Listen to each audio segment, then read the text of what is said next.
si on n'a pas l'impression, en entendant 3 mesures de Wagner, qu'au bout, il y a quelque chose qui ne sera pas simplement un morceau de musique, mais un monde un peu à part et une volonté rendue perceptible par la musique, eh bien alors je crois effectivement il vaut mieux s'arrêter tout de suite. C'était un homme entêté, c'était un homme visionnaire et c'était un homme qui savait réaliser ses visions. Si on peut avoir un rêve ici, c'est évidemment de jouer la ring une fois dans sa vie quand même. C'est le Graal un peu des musiciens quand même. On ne peut pas aller à Wagner sans qu'il y ait un grand orchestre, de grandes forces, le rassemblement de grands moyens, comme si on se mettait soi-même au seuil de quelque chose d'important. On a beau dire « Ah bah Wagner », eh bien Wagner est toujours debout et Wagner se porte admirablement bien.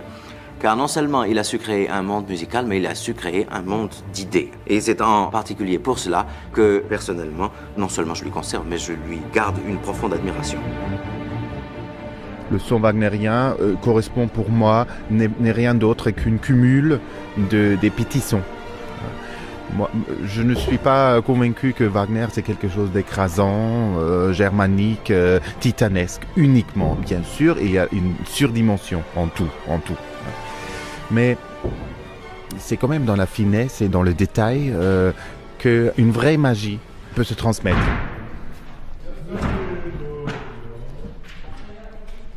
La mort a quelque chose de moins amer, peut-être de moins probable, écrivait Proust en entendant Tristan. Le rêve le plus fou de Wagner aura sans doute été d'accorder à l'art le privilège de sauver l'homme de lui-même et le monde de sa chute. Après Auschwitz, une telle conception rédemptrice de la musique est devenue totalement impensable. Le fantôme d'Hitler hante encore les cérémonies de Bayreuth.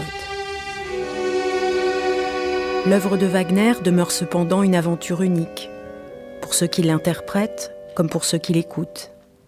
Car Wagner n'a pas seulement construit une œuvre monumentale, par sa durée et sa perfection formelle, c'est à l'intérieur de l'homme, dans la fosse de la mémoire universelle, là où fusionnent les images, les mots et les sons, qu'a lieu sa véritable révolution. Une rupture aussi radicale dans l'histoire de l'opéra ne pouvait se réaliser sans un défi que l'artiste s'est d'abord lancé à lui-même.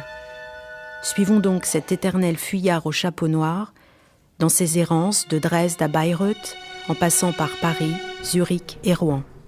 Comme lui, laissons-nous guider par la protection bienveillante de ses muses, Wilhelmine, Mina, Mathilde ou Cosima, en n'oubliant jamais cette maxime, une vie, une ligne droite, un but.